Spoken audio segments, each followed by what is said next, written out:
नमस्कार दोस्तों, आज के भौतिक विज्ञान वीडियो लेक्चर में आपका स्वागत है।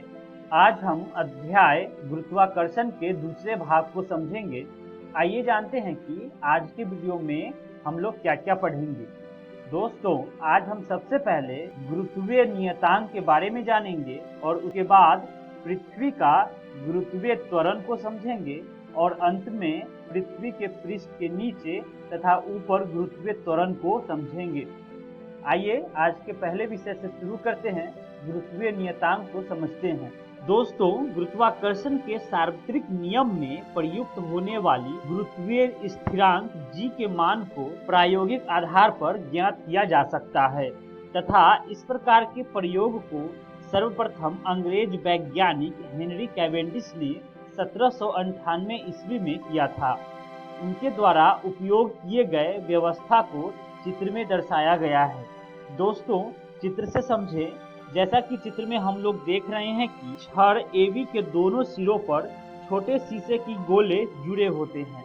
शीशे के दो विशाल गोलों को चित्र में दर्शाए अनुसार छोटे गोलों के निकट विपरीत दिशाओं में लाया जाता है। अब क्या होता है दोस्तों, बड़े गोले चित्र में दर्शाए गए अनुसार अपने निकट के छोटे गोलों को समान तथा विपरीत बलों से आकर्षित करते हैं।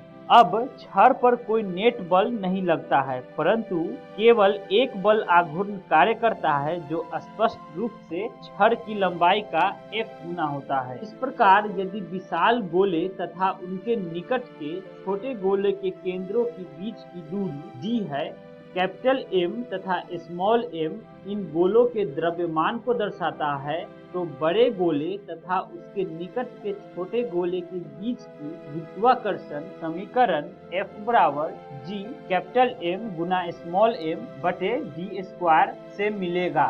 दोस्तों, अब यदि छड़ AB की लंबाई कैपिटल L है तो F के कारण उत्पन्न बल आघूर्ण कैपिटल F तथा कैपिटल L का गुणनफल होगा। अब संतुलन के समय यह बल आघूर्ण प्रत्यानयन बल आघूर्ण के बराबर होता है।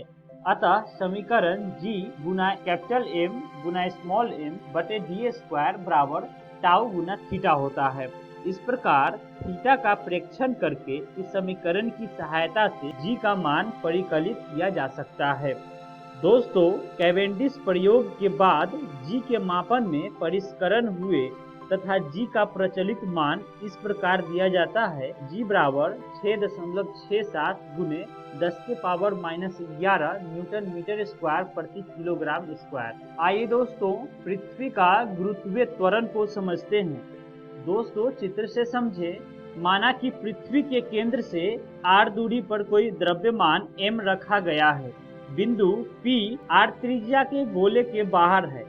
उन सभी खोलों के लिए जिनकी त्रिज्या r से अधिक है, बिंदु P उनके भीतर है। अतः ये सभी खोल P पर रखे द्रव्यमानों पर कोई गुरुत्वाकर्षण बल आरोपित नहीं करते हैं। इस प्रकार दोस्तों, r त्रिज्या का यह छोटा गोला P पर स्थित द्रव्यमान m पर इस प्रकार गुरुत्वाकर्षण बल आरोपित करता है जैसे इसका समस्त द्रव्यमान mr इसके केंद्र पर संकेंद्रित होता है। इस प्रकार P पर स्थित द्रव्यमान m पर आरोपित बल का परिमाण होगा कुछ इस समीकरण से F बराबर G गुना स्मॉल m गुना ब्रैकेट में mr बटे r स्क्वायर। दोस्तों, पृथ्वी का घनत्व एक समान होता है, अतः इसका द्रव्यमान समीकरण Me बराबर 4 गुना पाई बटे 3 गुना Re का घन गुना रो से दिया जाता है। यहाँ Re पृथ्वी की त्रिज्या तथा रो इसका घनत्व को दर्शाता है।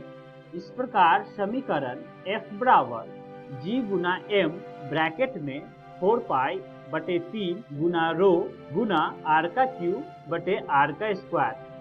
आगे हल करने पर समीकरण हो जाएगा दोस्तों Gm गुना ब्रैकेट में Me बटे Re का क्यूब गुना r का क्यूब बटे r का स्क्वायर। समीकरण को आगे हल करने पर हम कुछ ऐसा पाएंगे, Gm गुना Me बटे Re का क्यूब इंटू r। अब यदि द्रव्यमान m पृथ्वी के पृष्ठ पर स्थित है तो छोटी आर बराबर आर ई तथा समीकरण से इस पर गुरुत्वाकर्षण बल कुछ इस समीकरण से दिया जाएगा। F बराबर कैपिटल G गुना एम ई गुना स्मॉल m बटे आर ई स्क्वायर। यहाँ एम ई तथा आर ई क्रमशः पृथ्वी का द्रव्यमान तथा त्रिज्या को दर्शाता है। दोस्तों, न्यूटन के द्वितीय नियम द्वारा समीकरण बल F से संबंध F बराबर mg द्वारा संबंधित होता है। इस प्रकार समीकरण कुछ ऐसा हो जाएगा, G बराबर F बटे m बराबर हो जाएगा G गुना एम ई बटे आर ई स्क्वायर। दोस्तों, आर ई एक ज्ञात राशि है। स्मॉल जी तथा आर ई के ज्ञान को सम्मिलित करने पर एम ई का आकलन समीकरण की सहायता से किया जा सकता है। यही कारण है कि कैवेंडिश के बारे में एक प्रचलित कथन यह है कि कैवेंडिश ने पृथ्वी को तौला था। आइए दोस्तों, पृथ्वी के पृष्ठ के नीचे तथा ऊपर गुरुत्वीय त्वरण को समझते हैं। दोस्तों, चित्र से समझें। पृथ्वी की त्रिज्या को कैपिटल आर ई द्वारा निर्दिष्ट किया जाता है। चूंकि यह बिंदु पृथ्वी से बाहर होता है, इसलिए इसकी पृथ्वी के केंद्र से दूरी capital R E plus H हो जाता है। अब यदि बिंदु द्रव्यमान m पर बल के परिमाण को FH द्वारा निर्दिष्ट किया जाता है, तो समीकरण से हमें निम्नलिखित संबंध प्राप्त होगा। समीकरण क्या मिलेगा दोस्तों? FH बराबर कैपिटल G गुना एम ई गुना स्मॉल m बटे आर ई प्लस एच का होल स्क्वायर हो जाएगा दोस्तों। अब दोस्तों, बिंदु द्रव्यमान द्वारा अनुभव किया जाने वाला त्वरण कुछ इस समीकरण से मिलेगा। FH बटे m बराबर GH तथा इस प्रकार हमें प्राप्त होगा एक और समीकरण GH बराबर FH बटे m बराबर हो जाएगा दोस्तों कैपिटल G गुना एम ई बटे आर ई प्लस एच का होल स्क्वायर। दोस्तों, अब यह मान पृथ्वी के पृष्ठ पर स्मॉल g के मान से कम होता है, इसलिए समीकरण के दक्षिण पक्ष को इस प्रकार भी हम लिख सकते हैं। GH बराबर कैपिटल G गुना m बटे आर ई का स्क्वायर गुना ब्रैकेट में 1 plus H upon R E का होल स्क्वायर बराबर होगा स्मॉल g इंटू ब्रैकेट में 1 प्लस एच बटे आर ई का निगेटिव स्क्वायर।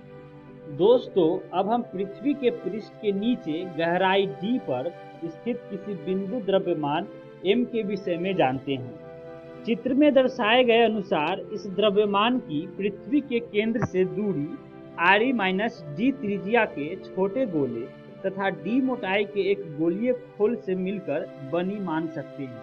तब द्रव्यमान m पर d मोटाई की बाह्य खोल के कारण आरोपित बल पिछले अनुभाग के कारण शून्य हो जाएगा दोस्तों। इस प्रकार छोटे गोले के कारण इस पर बल लगेगा, जैसे कि छोटे गोले का समस्त द्रव्यमान उसके केंद्र पर संकेंद्रित है। अब दोस्तों, यदि छोटे गोले का द्रव्यमान ms है, तो समीकरण कुछ ऐसा होगा ms बटे m बराबर ब्रैकेट में आर ई माइनस डी का होल क्यूब बटे आर ई का क्यूब, क्योंकि किसी गोले का द्रव्यमान उसकी त्रिज्या के घन के अनुक्रमानुपाती होता है। अतः बिंदु द्रव्यमान पर आरोपित बल कुछ इस समीकरण से दिया जाएगा। एफ डी बराबर जी एम एस गुना स्मॉल m बटे आर ई माइनस डी का होल स्क्वायर। दोस्तों, अब ऊपर के समीकरण से ms का मान प्रतिस्थापित करने पर हमें कुछ नया समीकरण मिलेगा। एफ डी बराबर कैपिटल G गुना एम ई गुना स्मॉल m बटे ब्रैकेट में आर ई माइनस डी गुना आर ई का क्यूब। अब दोस्तों, गहराई d पर गुरुत्वीय त्वरण का मान कुछ इस समीकरण से दिया जाएगा। जी डी बराबर एफ डी बटे स्मॉल m, अर्थात समीकरण कुछ ऐसा हो जाएगा। जी डी बराबर कैपिटल एफ डी बटे स्मॉल m बराबर कैपिटल G गुना एम ई बटे आर ई का क्यूब ब्रैकेट में गुना आर ई माइनस डी। अब दोस्तों, समीकरण को आगे हल करेंगे तो हमें ऐसा कुछ मिलेगा स्मॉल g गुना आर ई माइनस डी बटे आर ई बराबर हो जाएगा दोस्तों स्मॉल g गुना ब्रैकेट में 1 माइनस डी बटे आर ई। इस प्रकार दोस्तों, हम जैसे जैसे पृथ्वी से नीचे अधिक गहराई तक जाते हैं, गुरुत्वीय त्वरण का मान गुणक 1 माइनस डी बटे आर ई द्वारा घटता जाता है। अब पृथ्वी के गुरुत्वीय त्वरण से संबंधित यह एक रोचक तथ्य है कि पृष्ठ पर इसका मान अधिकतम है तथा चाहे हम पृष्ठ से ऊपर जाएं अथवा नीचे यह मान सदैव घटता है। इस प्रकार दोस्तों हम आज की वीडियो का सारे विषयों का अध्ययन कर चुके हैं। आइए जानते हैं कि आज की वीडियो में हमने क्या क्या सीखा। दोस्तों सबसे पहले हमने गुरुत्वीय नियतांक को जाना, उसके बाद पृथ्वी का गुरुत्वीय त्वरण को समझा और अंत में पृथ्वी के पृष्ठ के नीचे तथा ऊपर गुरुत्वीय त्वरण को भी समझा। आइए जानते हैं कि अगली वीडियो में हम लोग क्या क्या पढ़ेंगे। दोस्तों सबसे पहले हम गुरुत्वीय स्थितिज ऊर्जा के बारे में जानेंगे, उसके बाद पलायन चाल को समझेंगे जिसे हम पलायन वेग भी कहते हैं, और अंत में भू उपग्रह के बारे में समझेंगे। आशा करता हूं कि आप सभी को आज का वीडियो पसंद आया होगा। दोस्तों विस्तार से पढ़ने के लिए आप कक्षा 11 भौतिकी विज्ञान पुस्तक से पढ़ें। मिलते हैं अगली वीडियो में। धन्यवाद।